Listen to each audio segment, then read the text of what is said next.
Welcome to You Can Be Healed with Connie, episode 11.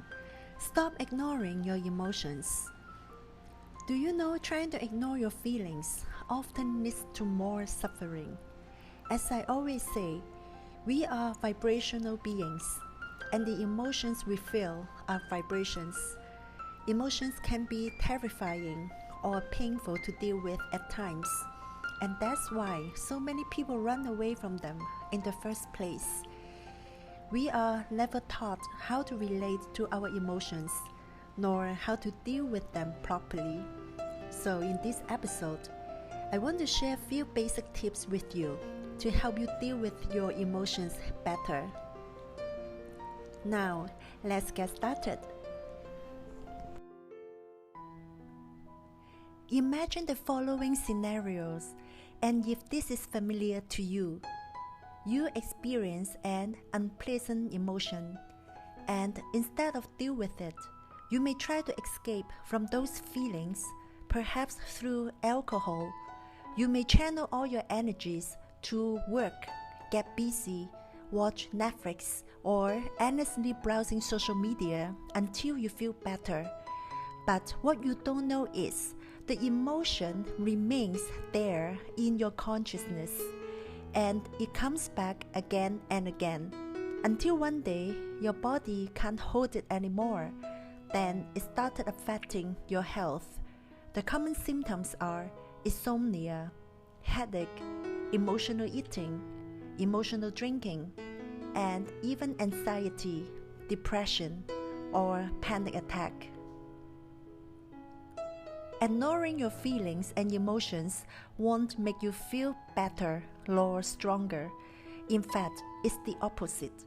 If you can understand that every emotion serves an important function. Let's say, what would we be without anger to protect our boundaries? What would we be without fear that tells us that something is dangerous or wrong? How can we let go of things if we never allow ourselves to feel sad? Without the low, we don't know how to appreciate the high.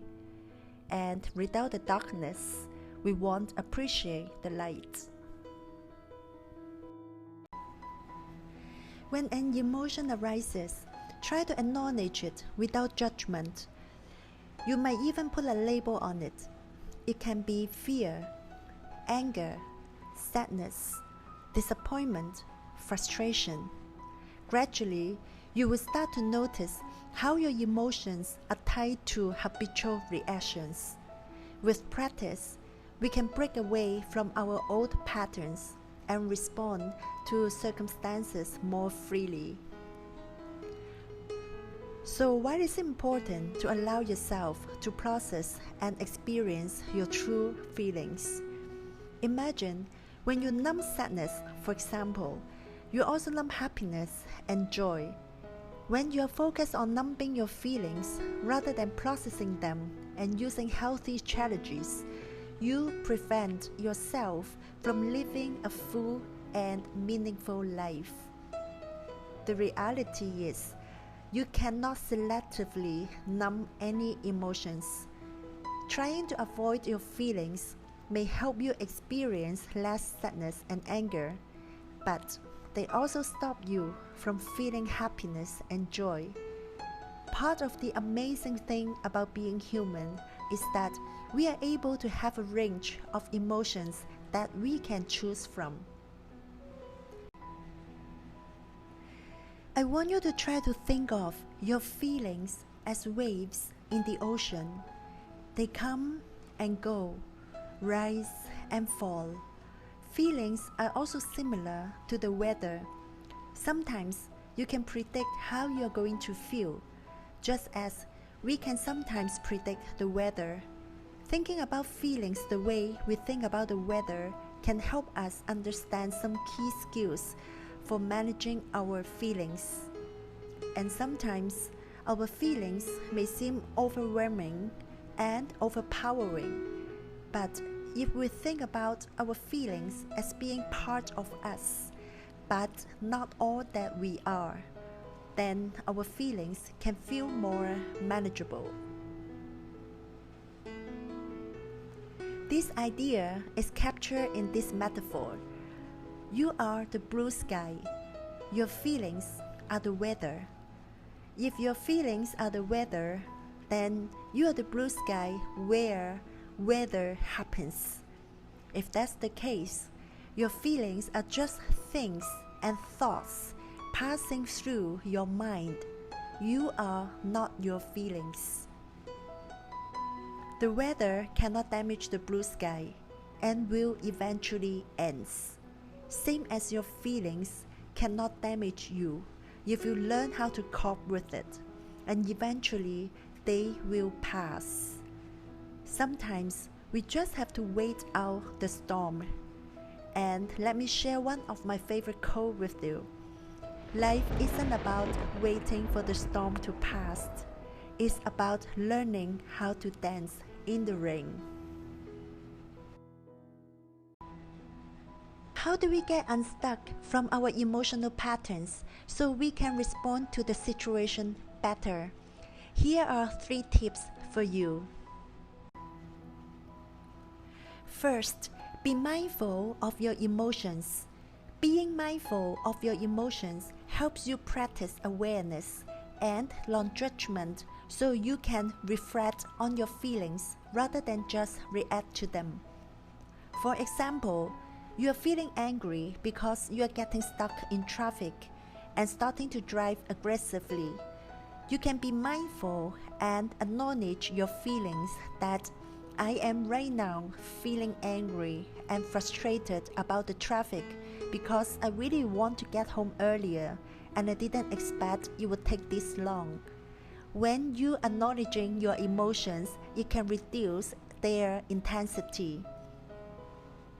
And then you can ask yourself, what is the best way to deal with your emotion? Rather than driving aggressively or feeling angry, you might choose to listen to some great music or a podcast so you can try to enjoy the extra time in the car. You can always choose how you want to feel by shifting your focus and do things that makes you happy. Second, open up yourself. When you are emotional, you may feel like no one could understand how you feel. Try to be open and tell a trusted friend how you've been feeling. Let yourself be a bit vulnerable. Even it might feel uncomfortable at first. Sharing your emotions and being vulnerable with the people that you trust can bring you comfort. Over time, you may find the more you share openly, the more support you will receive, and that is one of the best ways to release your emotions. Ultimately, the way to heal and move through unpleasant emotions is to let yourself feel. You can also do this by writing a journal, which personally I love it, or through artwork, or seeking help from therapists. Theta healing can also help you too. There are so many healthy ways to process your emotions. Just for your reference, I will be launching my self-published journal very soon. Please do subscribe to my podcast or my YouTube channel and stay tuned for my launch date. Third, ask yourself, what does that emotion trying to teach you? It is important to understand that emotions don't always come out of the blue. Sometimes they are our thought patterns.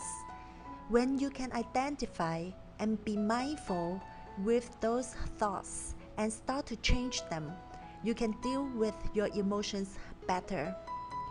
For example, let's say you are feeling angry. Try asking yourself, where is that anger coming from?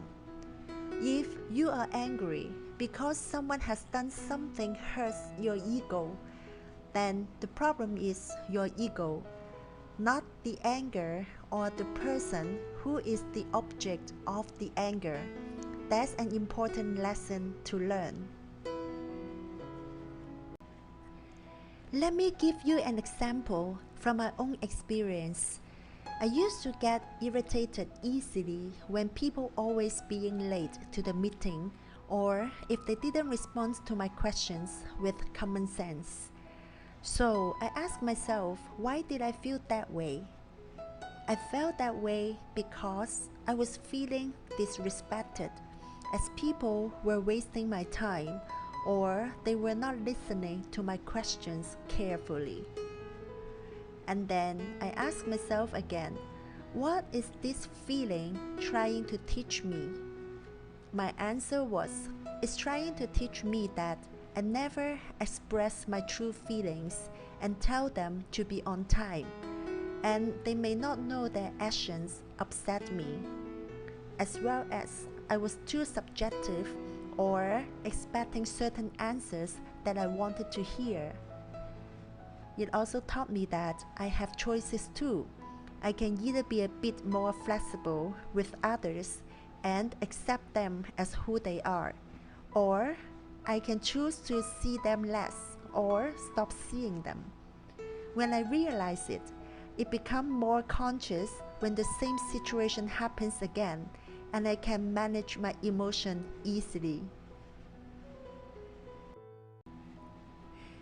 It is important to understand that emotions are need to be felt so that we can release them. No feeling lasts forever. The more comfortable you are with how emotions feel, the easier you will be to cope with. And remember that we have to live with our emotions forever. Instead of trying to run away from them, let's learn how to accept them and let them guide us to grow as a better person. Life, despite all its challenges, is still precious. It's a gift. It just makes sense to look into life we have and find ways to make it as meaningful and happy as possible. To become free of the unhappiness in our life, we only have to respect and accept our emotions, moment by moment, step by step, and be willing to acknowledge and work with them.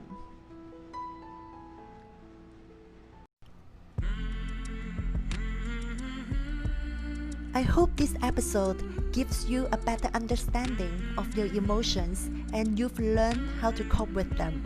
Do comment and let me know what you've learned. If this inspires you, please give me a like and subscribe to my channel for my weekly emotional health episodes. I also want you to know that you are never too late or too broken to be healed. Regardless of your past, you can still make the rest of your life the best of your life. If you want to learn more how theta healing can help you release your emotional blocks and past traumas, please feel free to contact me via my Instagram, You Can Be Healed. Thank you so much again for listening wherever you are. I appreciate you, and I'm sending you all love and light. And I wish you all joy, happiness, health, and abundance. Stay blessed and keep safe, everyone. I will see you in my next episode.